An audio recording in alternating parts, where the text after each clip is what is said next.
makambo na oloba nayo. On peut remarquer que Abraham azaki un homme pas comme les autres. Abraham azaki moto lokola bato nyonso te. Na kati na Abraham eloko liboso, il était un homme de prière. Abraham azaki moto ya losambo. Oyoka ata histoire Abraham, Sarah double fois ménopause, mais ça va ezaka mpona sacrifice te. Mais Abraham azaki na moto ya losambo. Ya mibale, Abraham azaki moto ya kondima. Tout d'abord, on a condimé la Nzambe, on a condimé la Nzambe. Et ça n'a rien à bien. Il y a mis ça comme Abraham azaki na kondima, na losambo ye mo bazaki kosala. Et là, on a mis ça, Abraham azaki moto ya sacrifice. Ye mo bana azaki mbeka, pa yebaki kotumba mbeka. Abana ko risquer voir même na vie na ye, na makambo ebele Bible ezolakisa biso.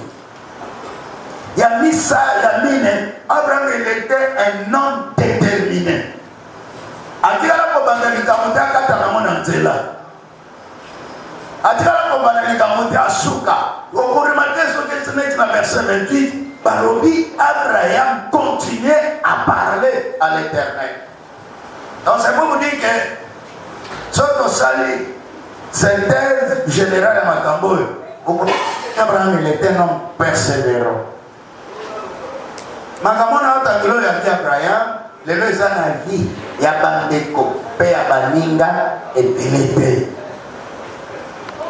Yango ntango lelo na l'église ozokota bakiti polele. Yango ntango lelo na kati ya mangomba okomona mutu apeli mwata muke mutu akiti. Yango mona mutu lelo so baprobleme ye azoya bazo place akobandisa kondima na ye te. Omoi mutu akoma otatone. Mais Abraham azaki ndenge alete. Et cinquième des gens dans vie Abraham azaki un homme hospitalier. Personne n'amène à bien. Personne n'amène à bien. Azaki mutu ya boyambi. Mais maintenant dans la prière d'intercession na ye, Abraham va s'intéresser à ma difficulté na ye. Abimaki na cercle à ma difficulté na ye. Motolokola ye bazaki azali na ba problème. Na nzoto na ye, azali na ba problème na foyer na ye, azali na ba problème na famille na ye, azali na ba problème na bana na ye. Azali pe maman donné na problème ya mbongo pe ya biloko, mais Bible lobi tango Abraham ayoki likambo wana. Abraham abimi na cercle ya ba problème na ye. Azui responsabilité. Ya kobando sambel on a bandeko pe baninga o bazana kata Sodome et Gomorrhe. Loba mena bien. Intercession ezali ko supplier Nzambe. Ko senga faveur ya Nzambe pona tina komo ya ndeko pe moninga mususu. Ele tozana batu muke o bazwaka tan ya kolukelongi na Nzambe pona bandeko pe pona baninga. Yo za na famille okotamela. Vous avez combien de temps dans prier pour la maman de la famille na yo? Oui puis papa abota na maman. Oui puis bando yo bimisa na libomo na yo, na makila na yo, comment va se comporter? Vie na bango. Vous avez combien de temps pour prier pour la bana na yo? Nani azoka information dans le monde entier makambo izole kana RDC. Combien de personnes bazwaka temps ne fût-ce qu'à 5 minutes. Oyaka l'église est tant que membre. Et ça n'a sujet de prière monsuna lobaka. Tokolo banate to sambela. Bandimi banemi l'église na biso. Tiens comment? Tango yozo est tant que mondimi. Baptisé l'église. Mondimi consacré na musala na Nzambe l'église. Ozotala lobi na moli kamboyo. Nazali komona ngo liboso te mezo sala na motema pasi ngai moko na ndimi na doit charge ya kobanda ko prier yango pour l'église na biso. Nous étions comme ça, bien aimés dans le Seigneur, na début à vie chrétienne na biso. Makamtu to bagay za pona ko dénigrer binote. Et ça peut pousser le meilleur, encore plus que nous ça l'élo. Puis ça l'église. Donc, quand l'église, papa dit, yaya. On a besoin de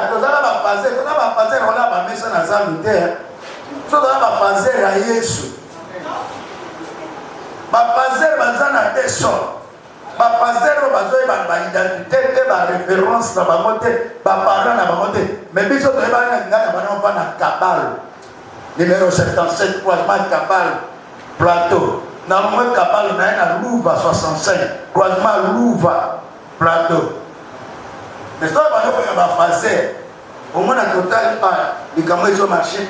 Ils coulent dans le protocole, c'est l'équipe d'intercession. Donc, on va te ça. Donc, il n'y a pas de berger. Donc, il faut que l'on prie pour la transformation du Cameroun. Donc, on est en retraite. Jusqu'à ce que les Cameroun est possible. Surtout total d'initié, ça vient à la église. Yaya. Donc, on compte à la retraite, donc on s'en va gêner et prière. Après, on va nous compter porte à porte, maison à maison. Collandé là-bas, frère, ma soeur, surtout on dit la résistance, on dit qu'il va en haut. Donc, on dit qu'on va amener à Sika, dans la église. Mais là, l'église moderne, on a vu les enfants modernes. Na yinga na zamu ka l'équipe na coach na équipe na ngaba ma ba communauté netité na sundoli ba na kepa berger na kelo ni nzambe. Alléluia. Oh, alléluia. Amen. Alléluia. Amen. Abraham a 8 ans à prier. Pour moi, à partir du verset 22, tu as verset 33. On a trouvé la persévérance dans la prière. Puisque nous avons persévérer dans la prière. Comment est-ce que il y a un contact. Il y a un contact. Et là, on dit que ça la pour Nzambe. Pour que tu aies un contact. Il y a un contact. Simba. Nous avons un contact. Bisika koko que nous contacter. Nous avons un contact. Maboko na mutu akochele maboko te. Pour nous puisque tu as besoin, il y a Nzambe, il y a un contact. Abraham était persévérant. Abraham a mis en Nzambe. Si on coûte 5 personnes, bah paye mais 45. Au moment 45, et l'on a battu à ma bête. Vous voyez que Abraham a lobby, Nzamba lobby. Abraham a lobby, Nzamba lobby. Abraham a lobby, Nzamba lobby. Bakende ko tirer conclusion na bango ni balé. Likolo. Na ngoma na lusamba Abraham. Nzamba lobby so na kutika ne fils qu'atteint 10 personnes. O baka juste liboso nanga na kobikisa mboka Sodome na Gomorrhe. Alléluia. Amen. Alléluia. Amen. Abandonné à 50, vous voyez à combien? 10. David a Zoloba, mieux vaut un peu de juste que beaucoup d'abondance de riches.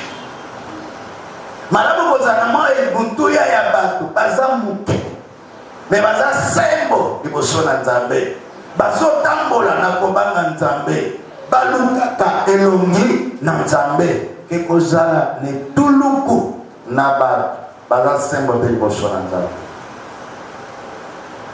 Bwema kama hizo sama leo na kata mboka la biso.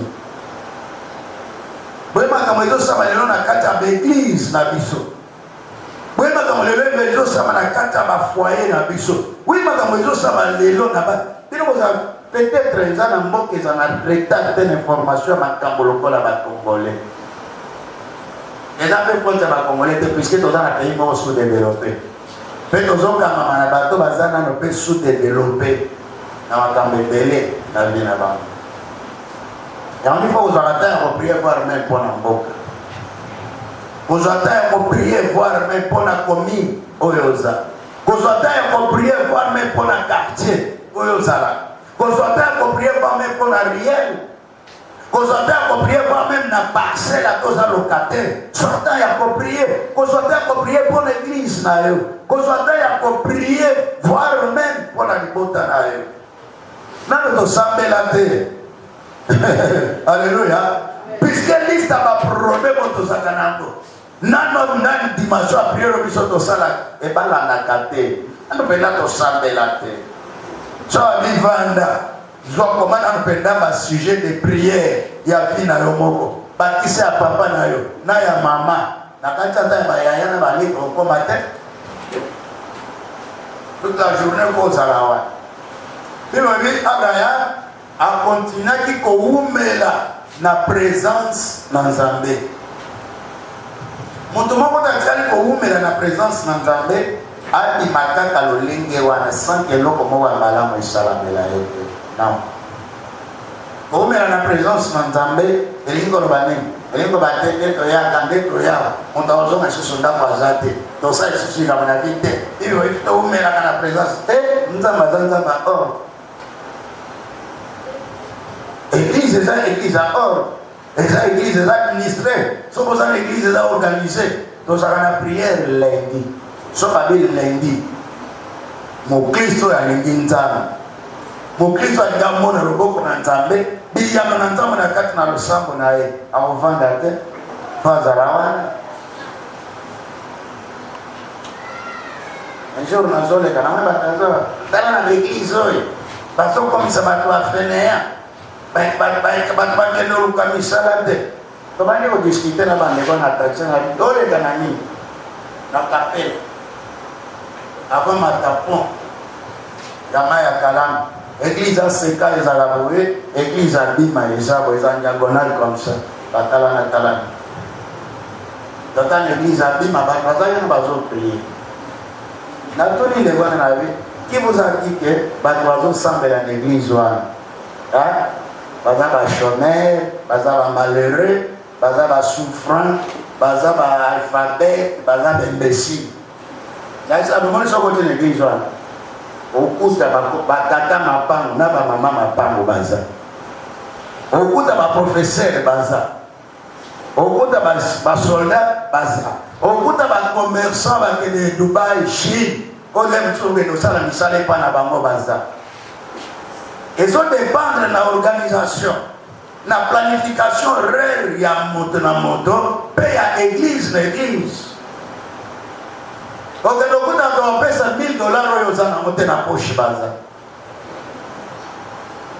Bon, il y a des honnêtes, les deux ans, mais l'église a mis un programme à prière. N'a aucun bien papa, ils ont dépendre de monde de quand tu as défendre les bangotes, la zone là, ça va puisque vous avez ignoré. Pour nous, on a un pasteur. Ah bien, Yamouana.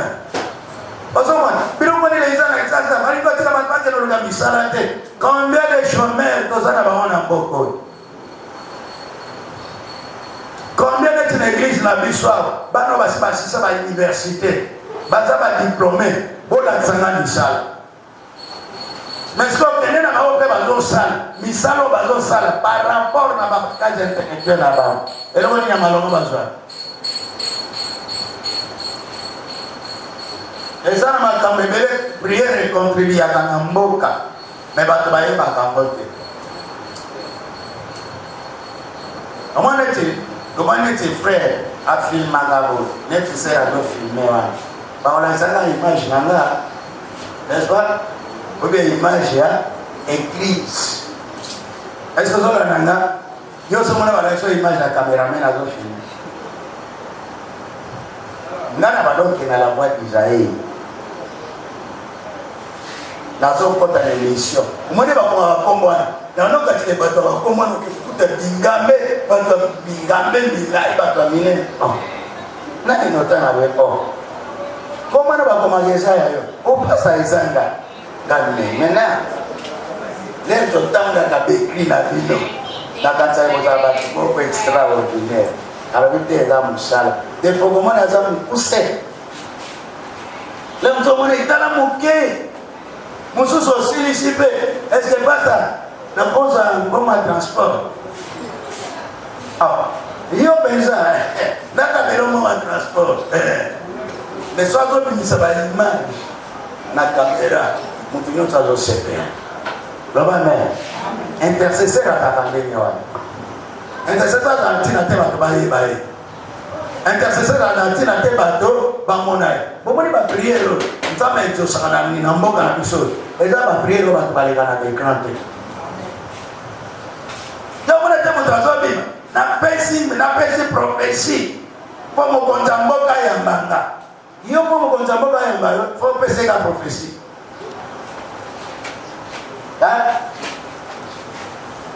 Jean-Louis Joye azaka pasteur ya Mobutu ye moto abatizaka ye ti Mobutu akekufa ta Mobutu ake na Maroc ye moto asali culte action de grâce na ba mwasi ya Mobutu na bana Mobutu Jean-Louis Joye azoya kotea biso ba pasteur bandini l'église na mbokolo aucun jour atala kosemba micro tialoba nde na yawa eza selon invitation ya son excellence président de la république na gouvernement RDC jamais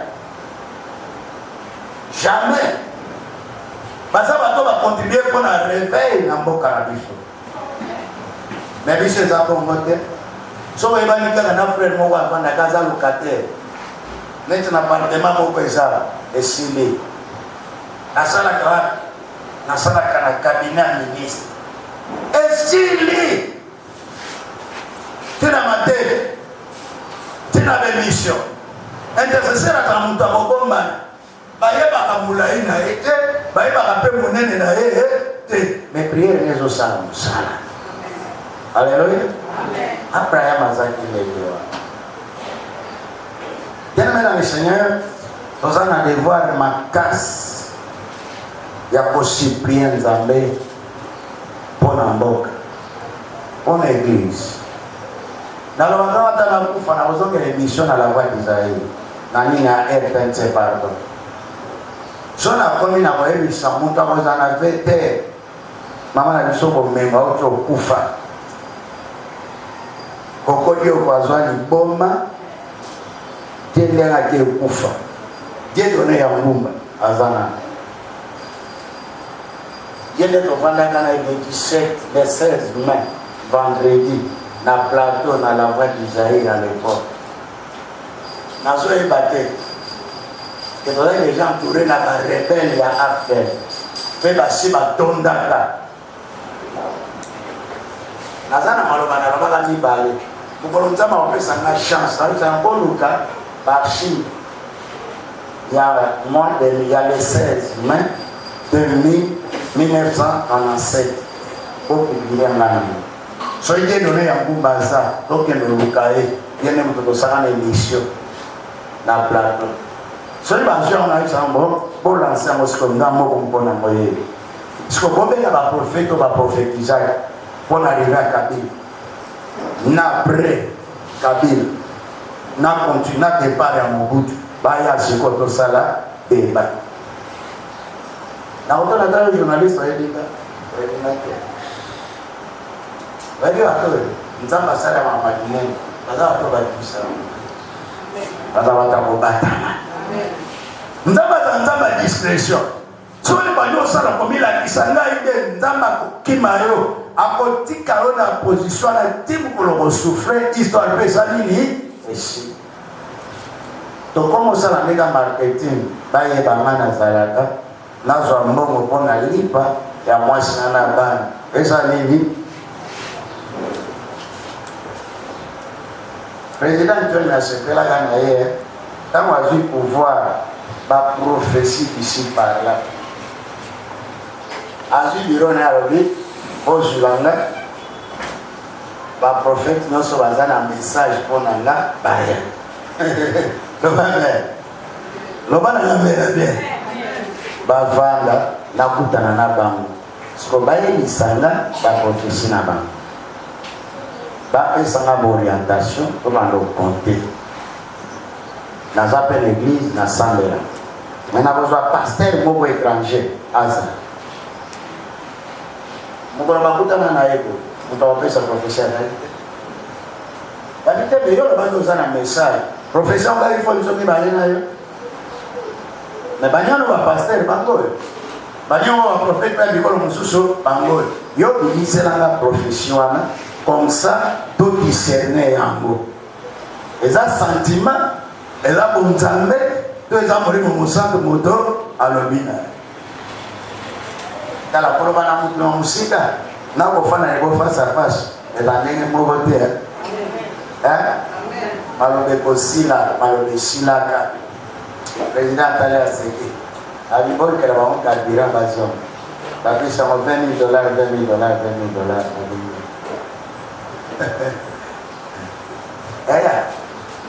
comment intercession on dit dans vraiment zo prier pour la bande qu'on a Sodome na Gomorrhe à se référer dans la famille ya botamelanga parce que bato amabe pe lokola bato ya Sodome na Gomorrhe azalaka yamana auteur ya Hébreu azolo Hébreu chapitre 13 verset 2 si c'est verset 3 son ambiguïté soko lingo sambela pona moto aza na prison mimona lokola yo moko oza na prison alléluia nasa kota prison ngana na kota prison mais na bando que notia na prison na prison dolo bando que notia na makal bando que notia l'air na kene londa na kene notia na prison centrale Angola église moko bakende notia pona chaque dimanche bakabele bakubilo daya dima ozalaka nozoba libanda ke okoma yake na prison lolendo kosila yo neza na biloko bisika mibale na linga te prison na hôpital na linga bisika mibale wana okozala limidie yango moni bato mosusu bakufaka na susi eleki malamu olala na nzala yoluka baproblème na vie epi zomoni moto alinga te mwa mosika loba na pardon toyokanaka biso mibale tosala nini oyo okotana na prison te so alingi oprie mpona moto aza na prison okoprie kaka mais so bazwi moto avanda na prison lokola paster Coutinho abi prie mpona baprisonnier yaya ndenge nzambe akoexauce priere na ye na oyo yange ekozala ndenge moko te komana alanga na ata na kasho te ke ata na contener ne bana bakangi alali kuna te ti omoninga na nza lelo natikala koyoka bolelo nango te mais tuna bato bakota prison bakoyebisa so babi prie mpona moto aza malade soko ozobondela mpona moto aza na maladi mimona lokola yo mo moto oza na bokono alléluia alléluia tuna mama Jean Lyons abelisaka na clinique universitaire tuna mama pasteur na bino mama lukebisa aza te yaya tuna moto ayeba pasi ya likolo ya mbeto ya hôpital aopeso sana siko moto anene so oyinike prie mpona moto aza malade ndenge akoprie nga natika lola na likolo mbeto hôpital te un mois bato baya kotala na 2 mois te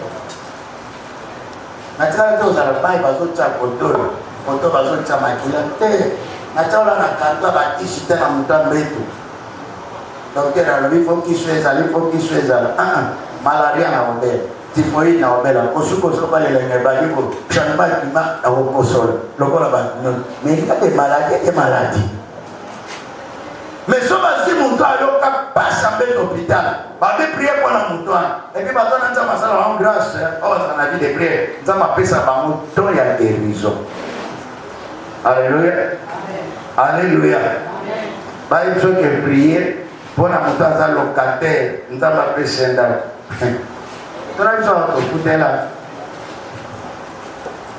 omona bahumiliation tozala na mapana oza na ilite moto anene aoprie eza ndenge moko te na moto aza na lopango na ye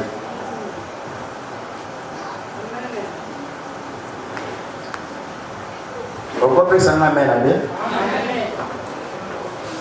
Seigneur aza na besoin d'intercesseur na baintercesseurs nayebi te définition nini nakopesa yo à propos d'intercession matin neti sur la prière na kati ya église na biso esi eteyama na ntongo na midi na pokwa mais qu'est-ce qui fait que yo mpenza ndenge ozotala ngana ozala elombe te na kati na ntongo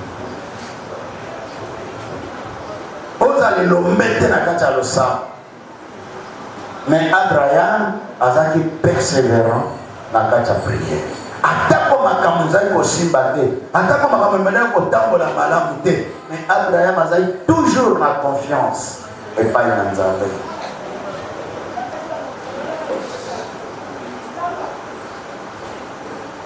Ba problème otoza nango ezali koexige dimension ya priere otosala na te. Ba projet oyo biso toza nango eza koexige te dimension ya priere biso tosala na te. ezosenga basi mpe mibali oyo baza lilobe na kati na kongo. Kosenga soutien ya priere elingi bateka opengu. Moi je me rappelle la vie.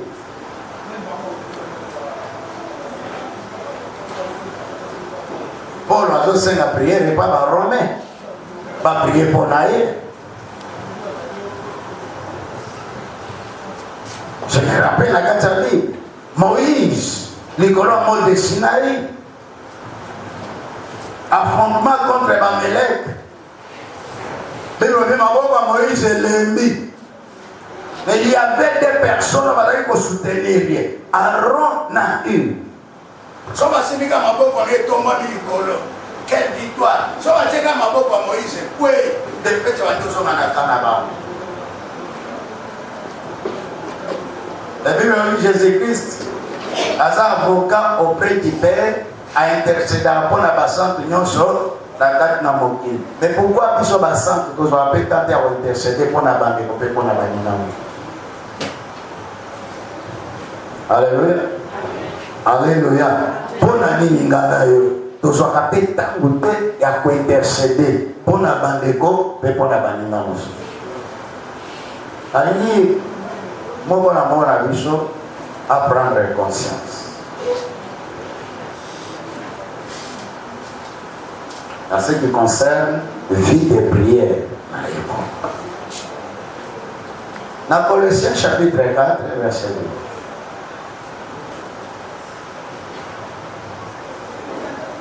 2. Donc, ceux qui savent, si vous avez été dans cette intercession, là, vous avez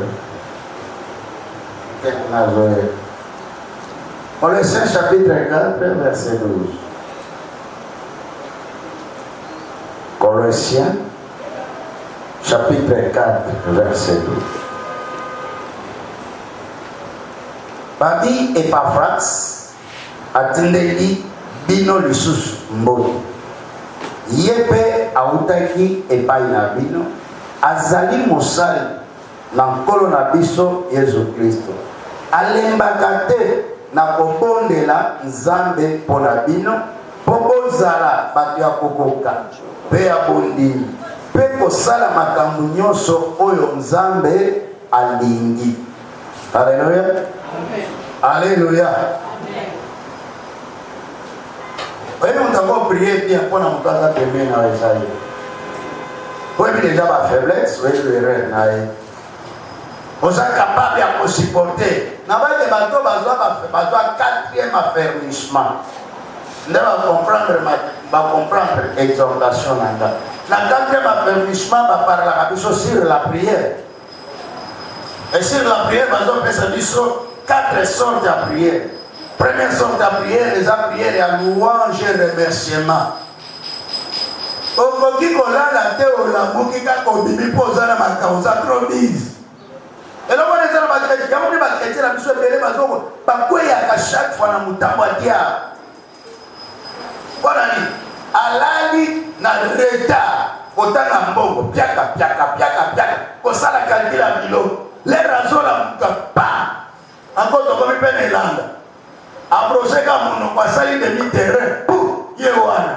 Pas de matin pour remercier Nzambe. Seigneur, merci. Puisque bamusu balala qui ne va pas côté le matin likolo ya mbe. Bamusu balamukaki, bakokite ko mimalibanda. Bamusu babimaki, bakokite ko sata makambo pendant la journée, lokola ngana zo sa. Ma guise de reconnaissance, merci Yahweh. Parce que batela ngana kutuna lelo. Babibi bakotite, maladie zungate, Nathalie baboti, Nathalie ban, biso inoto en bonne santé. Rien bosala kangote.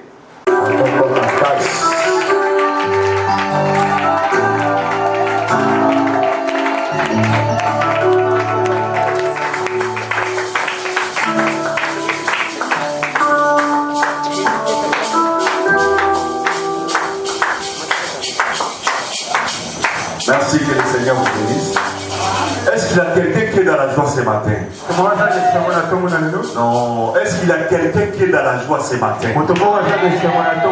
Vous savez, même si la semaine a connu des perturbations, même si les choses n'ont pas marché comme tu voulais, mais sache qu'une nouvelle semaine commence ce matin. Et cette semaine, c'est la semaine du ciel ouvert.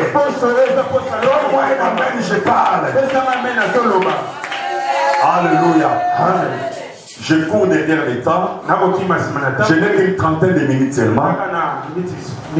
Vous savez, Kinshasa, il y a des embouteillages. Vraiment, c'est compliqué. Ça, c'est pas possible. Délimité pour arriver jusqu'ici, tu prends plus d'une heure de temps. Ça devient encore notre problème. C'est compliqué. Nous avons ça, les abusons. 2 Rois chapitre 4e. 2 Rois chapitre 4. Le verset 9. Verset 9. 2 Rois chapitre 4, verset 9. Je lis la parole dans le nom de Jésus-Christ. Elle dit à son mari, voici cet homme qui passe toujours chez nous et est un seul homme de Dieu. Faisons une petite chambre haute avec des murs et mettons aussi pour lui un lit, une table, un siège et un chandelier afin qu'il se retire quand il viendra chez nous.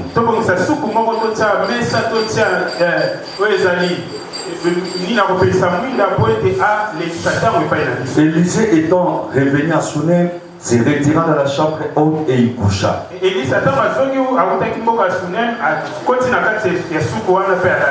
Il dit à Géasi, son serviteur, appelle cette tsunami. Géasi l'appela et elle se présenta devant lui.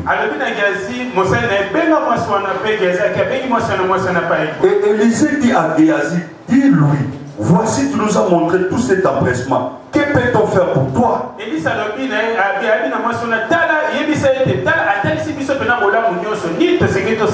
Faut-il parler pour toi au roi ou au chef de l'armée? Elle répondit, j'habite au milieu de mon peuple.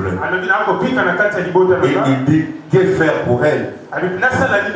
Géasi répondit, mais elle n'a point de fils. Et son mari est vieux. Et il dit, appelle-la. Géasi l'appela et elle se présenta à la porte. Élisée lui dit, à cette même époque, l'année prochaine, tu embrasseras un fils. Et elle dit, non mon Seigneur, homme de Dieu, ne trompe pas ta servante. Cette femme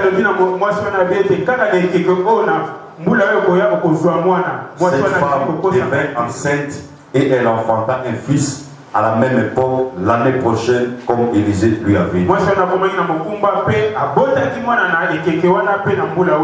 Parole du Seigneur. Lève ta main droite, prie pour ce message, que Dieu te parle, que Dieu fasse quelque chose pour toi. Au nom de Jésus, nous prions. Au nom de Jésus, nous prions. La prière, c'est parler à Dieu. Dieu notre Père, merci pour ce matin. Nous venons élever une fois de plus le nom de Jésus. Nous glorifions ton nom, Père.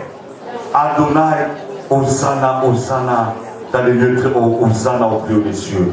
Bénis ce moment, nous t'élèvons, nous te glorifions. Saint-Esprit, merci parce que tu vas glorifier le nom de Jésus. Bénis ce moment, paix grâce au nom. Manifeste ta grâce. Gloire à toi dans les lieux très hauts. Gloire à toi, Seigneur. Bénissez mon nom de Jésus, nous avons prié. Amen. Amen. Est-ce qu'il y a quelqu'un qui peut donner une offrande des acclamations? Non.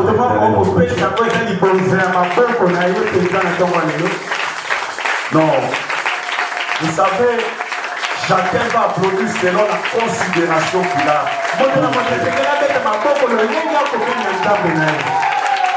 Si les gens qui applaudissent, qui poussent depuis les gens, c'est mieux encore.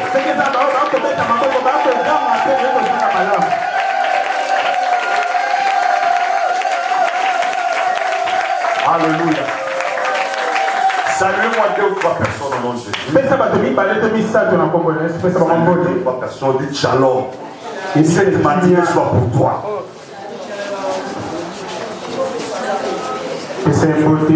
Cela étant fait, vous pouvez vous asseoir. Que Dieu vous bénisse. Merci au révérend Thiris, qui est plus qu'un frère, plus qu'un ami, pour cette opportunité. Je suis arrivé le samedi à 2h du matin. 15h du matin, c'est déjà le samedi. Et vous êtes la première église où j'interviens. Recevez la bénédiction de Dieu. Cet homme, c'est un grand homme de Dieu. C'est un ancien. C'est une légende aussi. C'est une légende. Aujourd'hui, le mot légende est en train de compliquer les gens. C'est un homme de Dieu qui a fait sortir des enfants, qui a fait sortir des églises, qui a fait des activités à caractère gigantesque, je dirais, dans la ville de Kinshasa et à travers l'RDC, l'Afrique et les Outre-mer.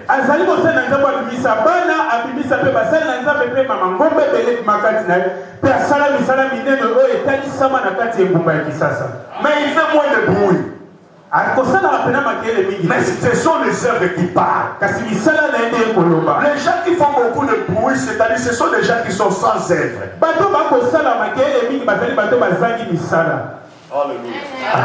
Ce matin, pendant 30 minutes seulement, je vais parler sur le pouvoir de la rencontre. Dites avec mon pouvoir. Je ne t'entends pas, dites avec mon pouvoir. Vous savez, je vais vous donner une communiqué de bonne parole. Mais j'aimerais seulement que vous m'envoûtez avec des alléluia, des amens, des acclamations. Ça va me pousser encore à vous parler de la part des Seigneur.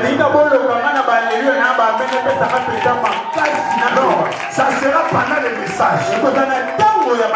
Quelque chose qui te touche, dis amen. Quelque chose de lève-toi debout. La Bible dit là où il y a l'Esprit du Seigneur, c'est là où il y a la liberté. Tout ce que tu peux faire, j'annonce à quelqu'un ce matin. La deuxième phase de l'année que nous entrons. La deuxième phase de l'année, qui commence du 1er juin au 31 décembre. Il y a un miracle, il y a des surprises agréables pour toi. Il y a des surprises agréables pour ta famille. Quand tu me donnes un amen, j'avance. Quand tu me donnes un amen, je parle. Écoutez, dans la rencontre, il y a un pouvoir. Il y a des personnes dans une rencontre de la vie qui peuvent changer l'histoire de ta vie. Il y a des personnes. Écoutez, toutes les personnes qui ont rencontré Jésus, leurs vies ont été transformées. Leur vie a changé. Et quand tu as laissé ta maison, tu es venu ici ce matin. Lorsque ta rencontre avec Dieu, soit un bénéfice pour ta vie, soit un bénéfice pour ton parent, soit un bénéfice pour ta destinée. Car je dis amen que cette parole s'accomplisse sur toi. Cette femme était une femme de distinction. Dites avec moi distinction. Dites avec moi distinction.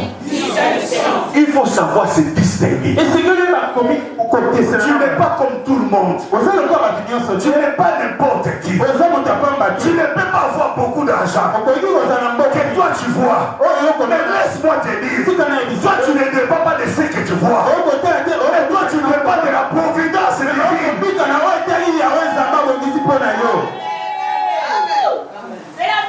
Ce qui décourage, c'est ce que nous voyons.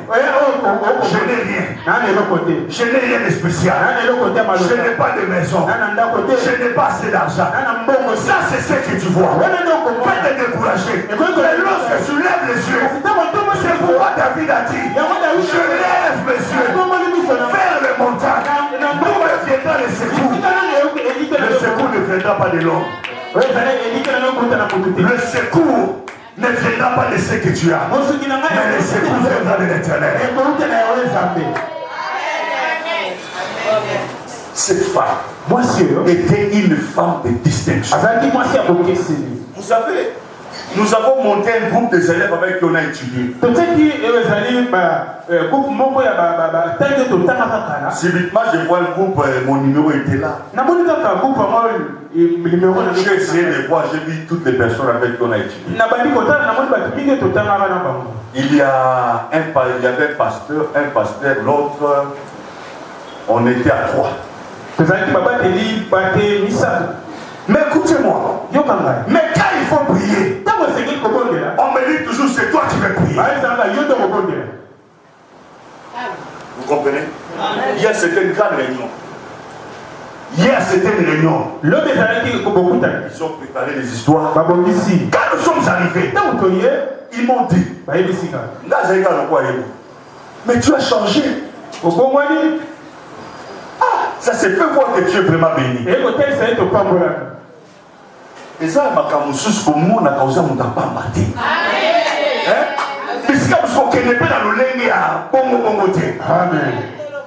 Vous comprenez?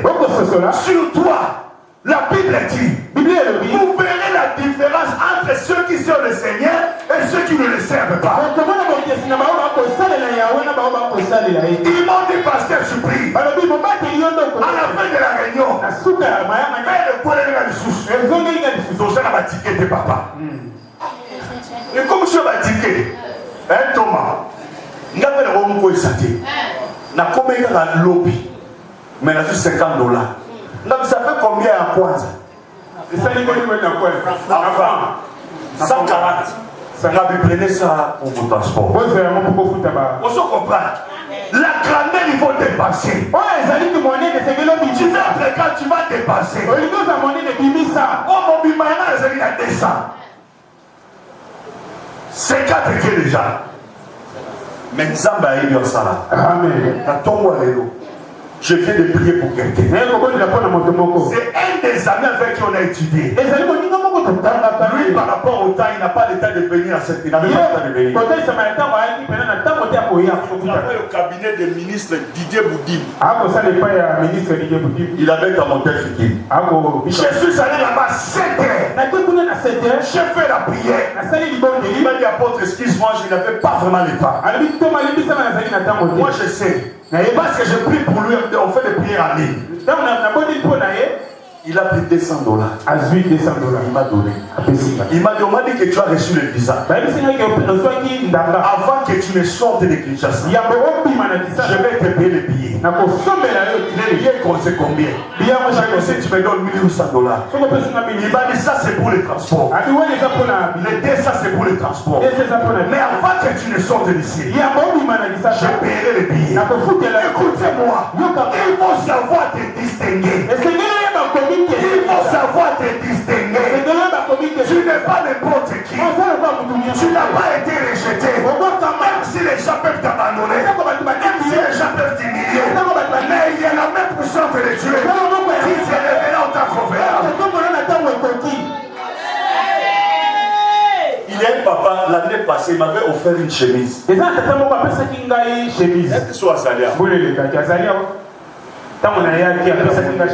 Chemise pour un petit comme casse. C'est un chemise à Kito. Aïe, cette chemise-là, lorsque je l'ai pris, il est passé qui est venu me voir. J'ai pris la chemise. Vraiment, ça te tourne ma casse. Là, taboué, ils ont qu'à la bouton de. La misère. Pasteur, voilà la tabingaï. Ne coupez ça ma carte n'habité. Oui, on ne sait pas tomatiris. Ah, tomatiris, c'est. Ah, la personne qui fait la lucaille. Dans la yaka, la loi d'abord, le lucaille. Nabi, n'a pas ça comme un programme à terre. Avant que les photos n'aient. Avant tout, on se fait de Kaya. À qui est-ce Thomas Yaka Boyamaraïti. Bon. Cuida. Pour prendre soin d'Haïti. Mais vous voulez aller prêcher là-bas. Vous voulez les carapes là-bas. Vous avez des millions de Tchèques. Si vous comme vous êtes là, il n'y a pas de barbe à combattre. Avant de dire ça, il y a un mot. Non, c'est un grand. C'est un grand. Moi, je les respecte et j'honore son onction. Il faut savoir te distinguer. Son pasteur, on a dit pesaka non na malamu na tia polo na kati na la ta chemise ya et ça va bête et c'est là du soum pasteur beaucoup toi yemba na sali des clips na a tia polo a fomoli et ça il et ça il roté alléluia amen directement il m'a dit qu'on message pour naïe à cause de la chemise qu'il m'avait offert. Et la boîte c'est qui là. Je dois la cette pasteur il était n'a mon fond là la pour sa bénédiction. Amen. Dans dit qu'on message pour naïe. A été c'est on ferme la parenthèse. Écoutez-moi, cette femme avait un problème qui dérangeait son cœur. Écoutez-moi très bien. Un foyer sans enfant peut connaître des problèmes. Mais écoutez-moi, Dieu te donnera la fin de compte. Quelqu'un peut le dire amen. Parce que la prophétie de l'écriture dit dans mon pays, il n'y aura ni femme stérile, ni celle qui avorte. Ça c'est la promesse. Ça c'est la promesse. Tu n'as pas aujourd'hui. Ne recule pas. Ne te décourage pas. Saisis l'écriture. Et je saisis la promesse. En toi il y a la promesse. En toi il y a l'alliance. Aujourd'hui je n'ai pas. Mais l'écriture qui est mon espérance me déclare je suis un béni de l'Éternel. La Bible déclare tel qu'il est, tel que nous sommes, en lui nous avons été bénis de toutes sortes de bénédictions dans le lieu céleste en Jésus-Christ de Nazareth. Si Jésus est béni, moi aussi je suis béni. Même si je n'ai encore rien, je n'ai pas de véhicule, je n'ai pas de parcelle, mais à moi il y a la bénédiction. Je ne mourrai pas sans avoir saisi ce que tu avais dit pour moi.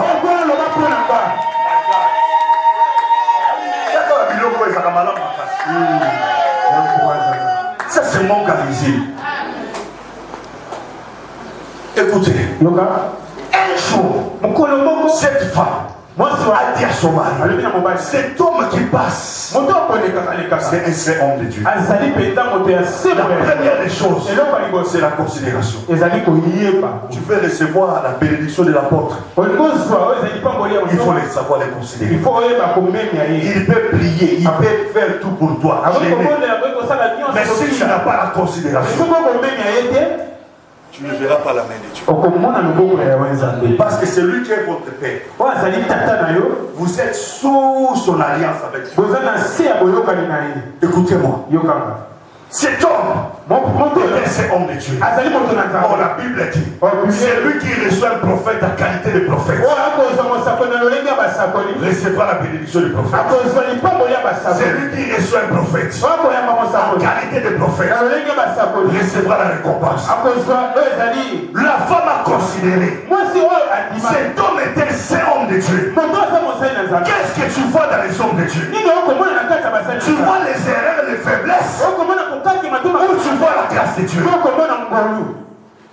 C'est un homme, mais de Dieu. Il peut avoir des erreurs, il peut avoir des faiblesses. Parce que c'est un homme. Il a l'eau, il a le sang. Mais c'est un homme de Dieu. Ne vois pas la partie homme, mais vois la partie de Dieu. Vois la partie surnaturelle. Vois la partie de la divinité. Considérez l'homme de Dieu. Tel qu'il est là, considéré. Aimons-nous vivants. J'ai aimé quelque chose qu'il a dit quand j'étais au bureau. Il a dit ceci. Moi je ne témoigne pas des gens quand ils sont morts. Je ne témoigne pas des gens quand ils sont morts. Témoigner des gens quand ils sont vivants. Aimer l'homme de Dieu quand il est vivant. Combien de gens donnent la dîme ici? C'est ma lettre. Que Dieu vous bénisse. Qui encore? Que Dieu te bénisse. Ok, bénisse, Dieu vous bénisse. Ce n'est que. Levez les mains, s'il vous plaît. 1, 2, 3, 4, 5, 6, 7, 8. Pour une église de plus de 80 personnes. Il n'y a que 8 personnes qui donnent la dîme. Je ne sais pas. Est-ce que ça c'est aimer l'homme de Dieu? Parce que la dîme c'est son salaire. Vous savez que notre apôtre, Dieu est tellement bon, il te donne 100%. Mais il ne te demande que 10%. Nous les hommes, nous sommes des égoïstes. Quelqu'un qui reçoit 10 000 $, on appelle ça apôtre 1000. Le diable vient le souffler. Le diable vient le souffler. Mais c'est qu'à ça, il y a une répété. L'apôtre ne connaît pas. Mais Dieu sait qu'il t'a donné ça. N'écoutez pas la voix du diable. Il vient te souffler. On demande quelque chose pour l'église. Il vient te souffler. Toi, tu ne vois pas les calculs que tu as. Ton argent a baissé. Si tu enlèves, tu fais encore ça. Tu donnes à l'église. Tu ne sais pas que tu peux tomber. Écoutez, ça c'est la voix du diable. Quand tu écoutes cette voix, il faut les repousser. Amen. Jésus avait dit, arrière de moi Satan. Il ne chassait pas Pierre, mais il voyait l'esprit qui était derrière. La considération. La deuxième des choses, après avoir considéré, il faut passer en action. Quand tu aimes l'homme de Dieu, quand tu le considères, il faut passer en action. L'action c'est soutenir son ministère. L'action c'est le bénir. Je crois qu'Élisée n'avait pas une demeure fixe. C'est pourquoi la femme a dit, nous allons construire une chambre haute. Oh, cela était l'image de la venue du Saint-Esprit. La chambre haute. Parce que Jésus avait dit, moi je m'aviais au Père.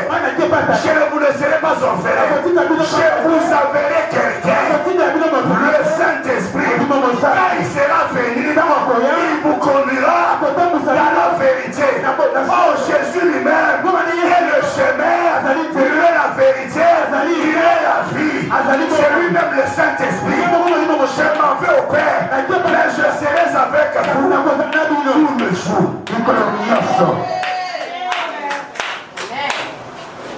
Ils sont entrés en action. Ils ont construit. Nous allons mettre un siège. Cela veut dire quoi? Nous allons mettre une table. Nous allons mettre le chandelier, la lumière.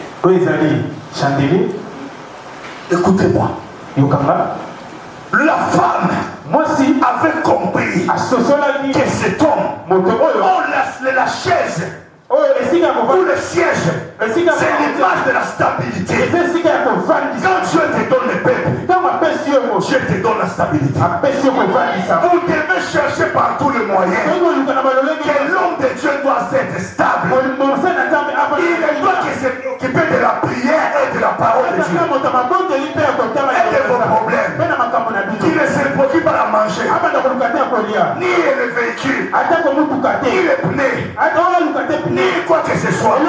Mais son travail, ce n'est que le ministère, ce n'est que la parole de Dieu et la prière. Qui vont constituer ces conditions? C'est vous. Celui qui bénira Abraham sera béni. Celui qui le maudira sera maudit. Ça c'est Abraham que Dieu a placé au devant de vous. Celui qui le bénira, Dieu le bénira. Celui qui sera contre lui, Dieu aussi sera contre lui. Ça c'est un homme de Dieu. Il prêche dans les grandes églises à Luanda, à Karakala, à Banginamao, Batouana. Donc là pour prêcher, il faut être quelqu'un. Même dans la terre, on a monté. Mais lui prêche là-bas. On a sauté aussi, il y a ce mot qui m'a pas mouru, n'a pas eu moi ça pas. Pour ça qui est belé. Il y a eu ce jour à sa papa. Ah, les besoins, il y a ce ton avion, mais ce qu'il y a ça au Kirabilo, on est né. Donc, il faut vraiment qu'on ait.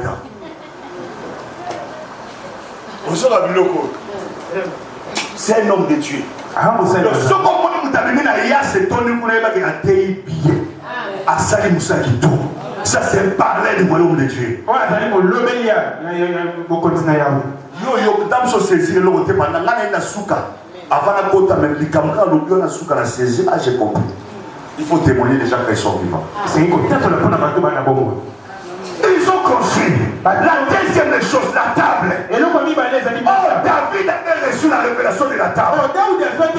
Il a dit ceci. Il dresse une table en face de mes adversaires. Ça dit quand la table est dressée, la diversité s'élève.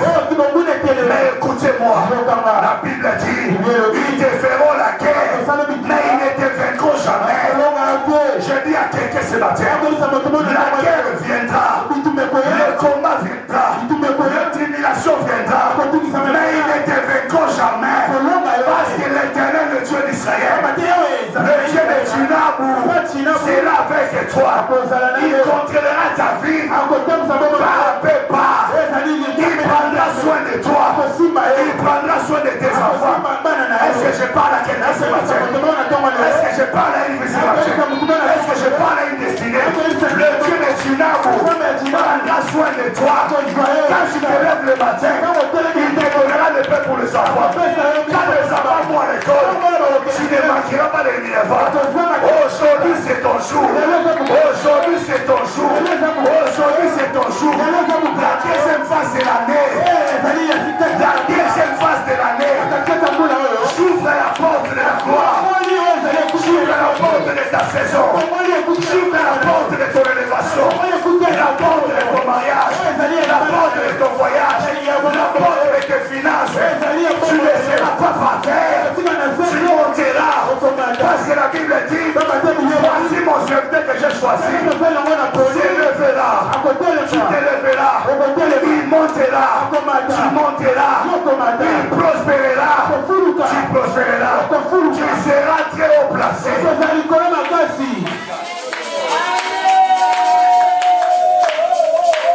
Dieu est avec toi.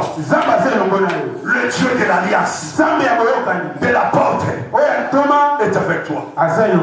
Considère seulement. Considère seulement. Considère seulement. Comment est-ce que tu reçois l'homme de Dieu? Quand il vient dans ta maison, il faut même emprunter. Et c'est qu'il a ton défa. Et ça te défa. Et ça te défa. La présence de l'homme de Dieu annonce des grands mystères. Le Dieu humain ne peut pas voir.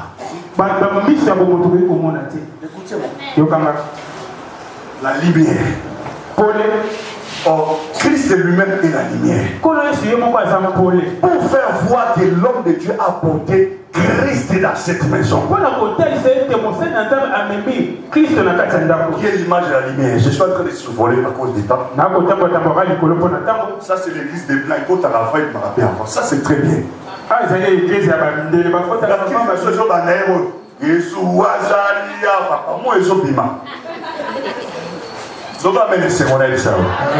Église de Pambola, ma convoyage. Awa mutapasa rozala awati. Amen. Awa mutapasa rozala awati. Amen. La deuxième phase de l'année que nous entrons. Ça c'est la phase de la percée. Ne ferme pas les mains. Croise pas les mains. Il faut travailler. Akobandina mapa. Okomata kata. Okobana mapa mosuka mapa ti. Amen. Okobana pania mapa mosuka na bakulaje. Amen. Est-ce que le bois ça pour la mutuko kasalia? Amen. Okobana na makala mosuka na ba dépôt. Yes. Okobana na fufu mosuka na ba camion. Amen. Alobo na tansoto. Amen. Alobo comme molimo. Amen. Et comme esprit de vie na kesa mutuko kasalia. Amen. La deuxième phase de l'année. La première phase. Les choses ne vont pas marcher. Oui, nous sommes au passage de la table. Nous sommes au passage oui, l'homme a tué l'homme a tué. Et l'homme a tué l'homme a tué. Et l'homme a jamais sa makasi dans la deuxième phase. Et l'homme a jamais sa makasi na yo. Et l'homme a jamais. Yes. Et tant qu'on a. Écoutez. Yoka. Tout ce qu'ils ont fait pour l'homme de Dieu. L'homme de Dieu a dit. Appelez ce tsunami. Lorsque le cœur de l'homme de Dieu est dans la joie, c'est à ce moment-là qu'il va te bénir. Quand le cœur de l'homme est dans ton roi de l'eau, mon pamboli est bien. Azozo va laisser. Azozo. Oui, d'accord. Donc, je suis pas monté les sous. Voilà le loi. Ok. Faut me la place où on a dit à l'Antabawana. Il y a ça, on t'a pas monté. Il y a ça, on a dit papa, on a mis dans le chat. Il y a ça. Papa, moi 50 ans, moi 100 ans. Papa, moi, quand fina ka yete mboko ko tika kaza la libre. Ndenga so kende ndenga ko yelo mususu. Tanga la pese 50, 200 déjà na tomba lelo. Tanga on s'en souplie. Bon retour na bas. Faut-moi mandeko. Faut-moi ma. Ozo kende liboso te kaliko koto mapoko makasi. Même ma parent n'a pas dit ça m'a beaucoup makasi. Même ma parent, même ma l'école m'a dit ça m'a beaucoup makasi. Nane na yé ba tali ke ba tebele ba biki. Ya on a batamina, ba mo na delo wa. Tala. Na batamina, ba ba na teke na yé. Do ba mo na da texte. Osola. C'est la diplomatie. Ça le lien au sein de la makala. Ouvre-toi. Aide l'église de Dieu. Il faut qu'il y ait des groupes de gens. Il faut qu'il y ait des groupes de gens qui vont soutenir le ministère de l'homme de Dieu. Un dimanche comme ça. Ils ont même 10 personnes. Ils apportent un petit 50 000 francs, 50 000, 50 000, 50 000. À la fin du culte, ils font leur action de grâce à l'homme de papa. Ça, c'est la bénédiction pour la semaine. Vous serez bénis ou non? Ayez des initiatives. Ça, c'est moi qui vous parle. La présence de maman est là. Le président de papa est ici. Faites cela. Ayez les initiatives. Quand l'homme de Dieu est stable, les membres aussi seront stables. Je vous dis des choses vraies. L'évangile de Dieu, c'est pas seulement alléluia, mais l'évangile de se dire aussi la vérité. Écoutez, quel est le cœur de l'homme de Dieu? Est dans la joie. Et c'est à ce moment-là qu'il va ouvrir sa bouche. Il va invoquer son Dieu afin de te bénir. Géasi, appelle cette femme. Voici tout cet empressement que tu nous as montré. Il faudrait que nous parlions pour toi au roi. Cette femme avait des relations avec le roi. Mais Géasi a dit, mon Seigneur, cette tsunamite n'a pas de fils. Elle n'a pas de fils. L'homme de Dieu a dit, l'année prochaine, par la même époque, tu auras un enfant. Elle a dit non. Ne trompe pas ta servante. Ne trompe pas ta servante. Oh, la parole qui était sortie dans la bouche de Dieu, c'était une grossesse qui est entrée dans le ventre de cette femme. Ce matin, la Bible dit, c'est par la foi que nous reconnaissons que les cieux et la terre ont été formés par la parole de Dieu. La Bible déclare, au commencement était la parole. La parole était avec Dieu. La parole était Dieu. Cette parole que je vous annonce, l'esprit et l'esprit est vie. Oh, la lettre tue. Mais l'esprit donne la vie. Et cette parole communique la vie, communique la grossesse, communique la grossesse. La grossesse de la douleur de l'enfantement. Tu enfanteras des bassins, tu enfanteras des véhicules, tu enfanteras des commerces de canne à tu arriveras là où tu es ta destinée. Tu arriveras là où tu es ta destinée. Ce matin, j'enlève la mort sur ton chariot. J'enlève la mort sur ton chariot. La Bible déclare, je ne mourrai pas, je vivrai, je prophétise, je ne mourrai pas, tes enfants ne mourront pas, mais toi tu vivras, tu rencontreras les œuvres de l'Éternel, tu saisiras la promesse, tu entreras dans la gloire.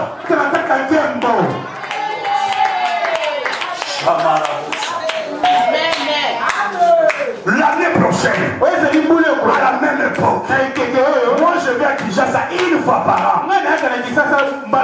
L'année prochaine, quand je reviendrai, la vie ne sera plus jamais la même. L'année prochaine, les enfants ne seront plus la même. L'année prochaine, les portes s'ouvriront.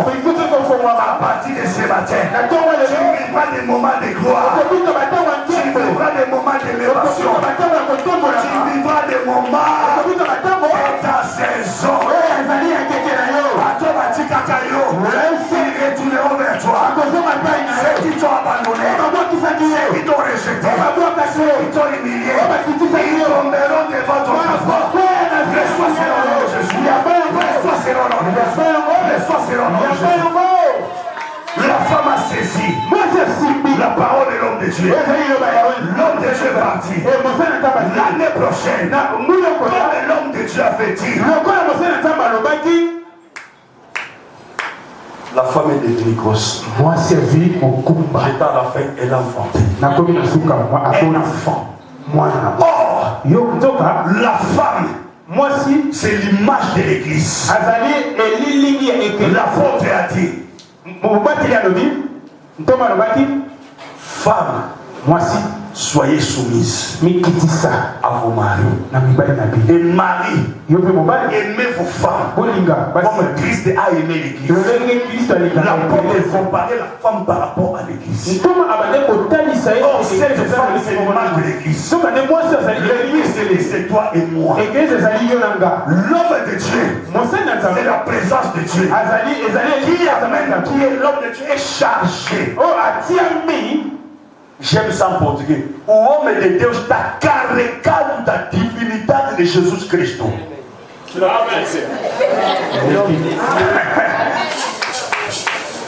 Homem de Deus.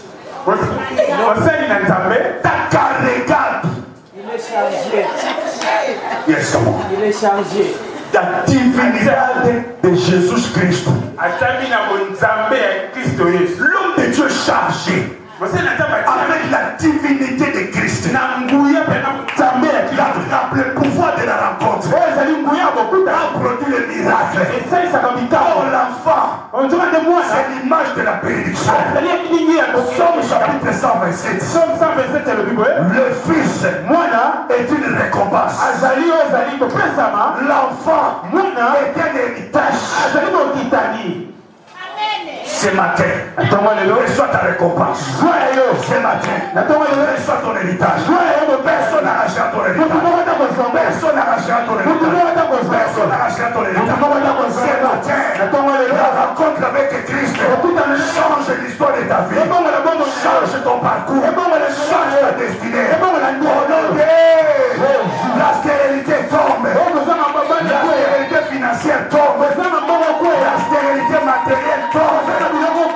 Au nom de Jésus, liboso. Nazotele misamutu mo bazalia. Nazotili go kele liboso. Kuna na promesse ya fina yo. Oyo lota. Oyo kanisa. Oyo matora mutema. Le accomplissement. Reçois l'accomplissement. Reçois l'accomplissement. Reçois l'accomplissement. Au nom de Jésus. Sambe malamu. Sambe malamu.